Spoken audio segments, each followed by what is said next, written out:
Hello everyone, welcome to developing success. आज का जो हमारा टॉपिक है वो है रेमडेसिविर के बारे में। एक समय था 2020 में जब ये हर दुकान पे अवेलेबल था, और आज एक समय है जब ये सबकी ज़बान पर तो है लेकिन किसी दुकान पर अवेलेबल नहीं है। इसको कोविड-19 डिजीज़ के लिए एक इफ़ेक्टिव दवाई माना गया है, और आज जब इंडिया में बहुत ज़्यादा केसेस बढ़ गए हैं कोविड-19 के, तो रेमडेसिविर सभी को चाहिए, लेकिन रेमडेसिविर की अवेलेबिलिटी मार्केट में नहीं है।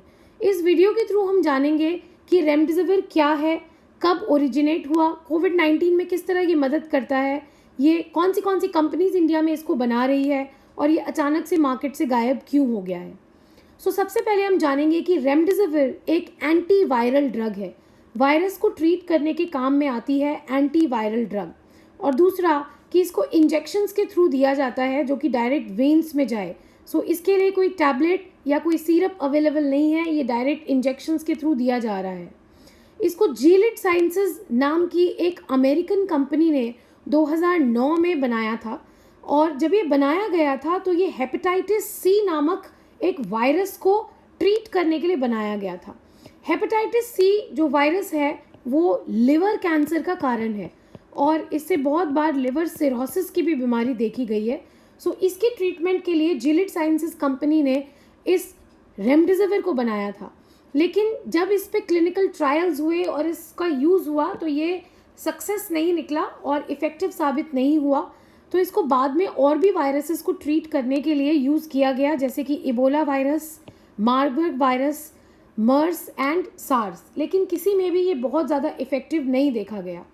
लास्टली इसको कोविड-19 के लिए यूज़ किया गया। यूएस में काफ़ी सारे क्लिनिकल ट्रायल्स हुए और देखा गया कि कोविड-19 को ट्रीट करने में ये काफ़ी मददगार साबित हुआ है। Ultimately at last United states ने 2020 में रेमडेसिविर को मेडिकल यूज़ के लिए अप्रूव कर दिया, ठीक है। और फूड एंड ड्रग ऑर्गेनाइजेशन जो है FDA, उसने भी एक क्लॉज जारी कर दिया जिसका नाम है emergency use authorization for treatment of COVID hospitalised patients. जो पेशेंट्स हॉस्पिटलाइज्ड हैं, जिनको माइल्ड सिम्टम्स हैं, इमरजेंसी यूज़ के लिए आप इसको रेमडेसिविर को यूज़ कर सकते हैं, ऐसा यूएस के FDA ने कह दिया। दूसरी बहुत इम्पॉर्टेंट बात यह है कि रेमडेसिविर ही एक पहला ट्रीटमेंट है जो FDA ने अप्रूव किया है कोविड-19 डिजीज़ के लिए। बाकी बहुत सारी दवाइयों का यूज़ हो रहा है, जैसे कि मलेरिया में यूज़ होने वाली हाइड्रोक्सोक्लोरोक्विन का भी यूज़ हुआ, एंटीबैक्टीरियल अजिथ्रोमाइसिन, आइवरमेक्टिन, इन सभी दवाइयों का यूज़ ज़रूर हो रहा है कोविड-19 के ट्रीटमेंट में, लेकिन रेमडेसिविर इकलौता ऐसा ट्रीटमेंट है जिसको FDA ने अप्रूव किया है कोविड-19 के लिए। और बाकी बहुत सारे कंट्रीज़ ने इसको इमरजेंसी पर्पस के लिए यूज़ करने के लिए भी अप्रूवल लिया है। उनमें से कुछ इंपॉर्टेंट कंट्रीज़ हैं Japan, India, Australia, USA and European union के कंट्रीज़।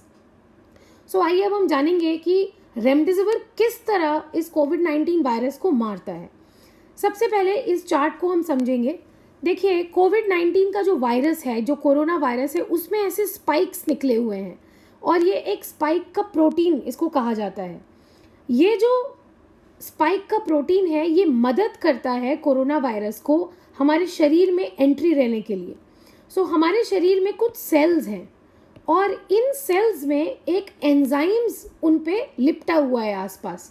उस एंजाइम का नाम है एंजियोस्टाइन कन्वर्टिंग एंजाइम्स 2, ACT2 नाम है उसका। जो ये ग्रीन कलर का आप देख रहे हो, ये ACE2 है, एंजियोस्टाइन कन्वर्टिंग एंजाइम्स। और ये जो एंजाइम्स है वो ये स्पाइक से मिल जाते हैं, और इस तरह कोरोना वायरस जो है हमारी बॉडी में एंट्री ले लेता है।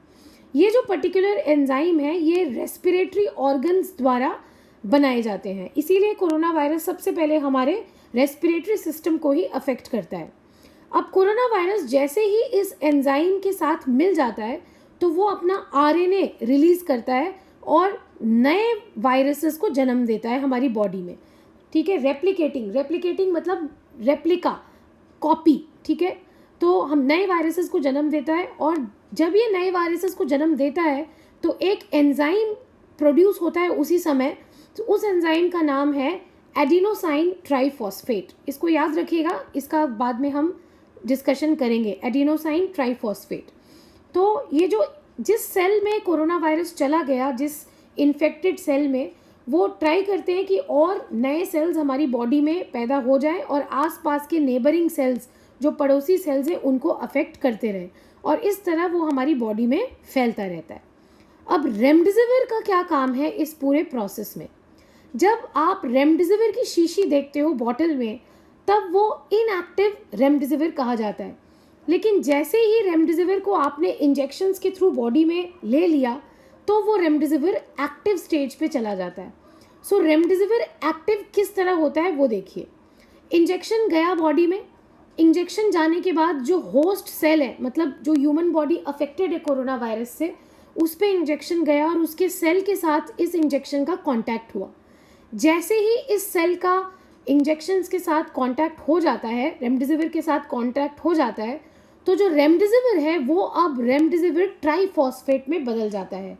इसका मतलब रेमडेसिविर ट्राइफॉस्फेट ही एक्टिव वाला रेमडेसिविर है। वायरस जो है वो मिस्टेक करता है, गलती करता है और रेमडेसिविर ट्राइफॉस्फेट को एडिनोसाइन ट्राइफॉस्फेट समझ लेता है। मैंने पहले आपको बताया था कि जैसे ही वायरस हमारी बॉडी में आता है वो नए वायरसेस पैदा करने की कोशिश करता है और जब करता है तो एक नई एंजाइम प्रोड्यूस करता है जिसका नाम है एडिनोसाइन ट्राइफॉस्फेट। इस एंजाइम की मदद से वो नए वायरस हमारे बॉडी में बनाता है। लेकिन जैसे ही रेमडेसिविर ट्राइफॉस्फेट हमारी बॉडी में बन जाती है तो वो रेमडेसिविर के जगह पे, एडिनोसाइन के जगह पे रेमडेसिविर ट्राइफॉस्फेट को अपना प्रोडक्ट मान लेता है और यहीं पे जब वो गलती करता है तो उसकी पूरी आरएनए सिंथेसिस, मतलब रेप्लिकेशन, जो कॉपी वो कर रहा है नए वायरसेस बनाने के लिए हमारी बॉडी में, वो ख़त्म हो जाती है, वो स्टॉप हो जाती है। तो इस तरह रेमडेसिविर जो है वायरस को मारने में हमारे बॉडी में मदद कर रहा है। सो टर्मिनेशन ऑफ आरएनए सिंथेसिस, मतलब आरएनए सिंथेसिस को रोकना रेमडेसिविर का काम है। जैसे ही रेमडेसिविर हमारे बॉडी के अंदर जाता है वो रेमडेसिविर ट्राइफॉस्फेट बन जाता है और जो वायरस है वो रेमडेसिविर ट्राइफॉस्फेट को ले लेता है रेप्लिकेशन के लिए और आगे रेप्लिकेशन नहीं हो पाती। सो ये पूरा प्रोसेस है जो रेमडेसिविर काम आ रहा है कोरोना वायरस को मारने के लिए। इसके कुछ साइड इफ़ेक्ट्स भी हैं। अगर रेमडेसिविर लिया है तो लो ब्लड प्रेशर हो सकता है, नोजिया हो सकता है, स्वेटिंग हो सकती है बहुत ज़्यादा, वॉमिटिंग हो सकती है, शिवरिंग हो सकती है और लिवर में इन्फ्लामेशन हो सकती है। लिवर की डिजीज़ के लिए ये दवाई बनाई गई थी और लिवर की ही इन्फ्लामेशन का ये कारण बन जाती है, इसीलिए ये हेपेटाइटिस सी में सक्सेस साबित नहीं हुई थी। इसकी शॉर्टेज मार्केट में क्यों हो रही है? इसकी शॉर्टेज मार्केट में इसलिए हो रही है क्योंकि इसको बनाने के लिए 70 डिफरेंट रॉ मटेरियल, 70 अलग रॉ मटेरियल्स की ज़रूरत पड़ती है और जब ये बनता है तो 25 केमिकल प्रोसेसेस से गुजरता है और इसको बनाने का मिनिमम जो समय है वो 1 महीने का समय है। पहले ये 7 से 8 महीने में बनता था, फिर धीरे धीरे इसको 6 महीने तक लाया गया और आज ये 1 महीने में बन के तैयार तो हो जाता है, लेकिन इसके लिए 70 डिफरेंट रॉ मटेरियल्स चाहिए, 25 केमिकल प्रोसेसेस से ये गुजरता है और उसके बाद महीने भर का टाइम लगता है इसको बनने में। इंडिया की जो टोटल कैपेसिटी है वो 38.80 लाख्स, मतलब अराउंड 39 लाख्स वायल्स की है। वायल्स की मतलब शीशी, ओके, जिस शीशी में ये आता है। और इंडिया में कौन कौन इसको प्रोड्यूस कर रहा है देख लीजिए। इंडिया में इसको Cipla, doctor Reddy, Jubilant, Hetero, Biocon, Zydus और माइलान, ये सारे कंपनीज रेमडेसिविर को प्रोड्यूस कर रहे हैं और इसमें से जो लार्जेस्ट प्रोडक्शन कर रहा है वो है हेटेरो। सो हेटेरो जो है लार्जेस्ट प्रोडक्शन कर रहा है, लेकिन उसके बाद भी हेटेरो के जो दाम हैं, प्राइसेस हैं, वो कम नहीं है, ओके। और इसके अलावा जो सबसे चीपेस्ट बना रहा है इसको, जो सबसे कम दाम में इसको प्रोवाइड करा रहा है मार्केट में, वो है जाइडस। सो एक जो 100 mg की शीशी आती है वो 900 रुपये में मिल जा रही है मार्केट में आपको जाइडस की। लेकिन बाकी जैसे सिप्ला है, डॉक्टर रेड्डी है, इनके प्राइसेस काफ़ी ज़्यादा है। इनके प्राइसेस अगर बात करूँ तो एक डोज का आपको 4000 रुपीज़ पड़ेगा सिप्ला का, डॉक्टर रेड्डी का अराउंड 5400 रुपीज़ पड़ेगा, माइलान का अराउंड आपको 4800 रुपीज़ है, जुबलिएंट का 4700 है, ठीक है, बायोकॉन का भी 4000 के करीब है। सो जो सबसे सस्ता है वो जाइडस का है और जो सबसे ज़्यादा प्रोडक्शन कर रही है वो है हेटेरो। सो ये कंपनीज जो है इंडिया में रेमडेसिविर बना रही है। इतनी सारी कंपनीज इंडिया में रेमडेसिविर बना रही है, फिर भी रेमडेसिविर की कमी क्यों आ गई? इसीलिए आ गई क्योंकि दिसंबर 2020 में जो प्रोडक्शन थी रेमडेसिविर की वो इन सारी कंपनियों ने कम कर दिया था। क्यों कम कर दिया था? क्योंकि बहुत ज़्यादा केसेस में कमी आ गई थी। सो दिसंबर में जो गोडाउन्स थे रेमडेसिविर से भरे हुए थे, कुछ कंपनीज को रेमडेसिविर को डिस्ट्रॉय भी करना पड़ा, ख़त्म भी करना पड़ा, क्योंकि उनकी एक्सपायरी डेट हो गई थी।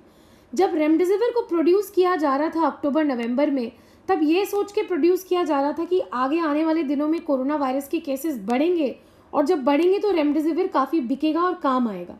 लेकिन अक्टूबर नवंबर दिसंबर में देखा गया कि 8,000 से 9,000 केसेस पर डे पूरे इंडिया में आ रहे थे, और इसीलिए इसकी सेल ज़्यादा नहीं हुई।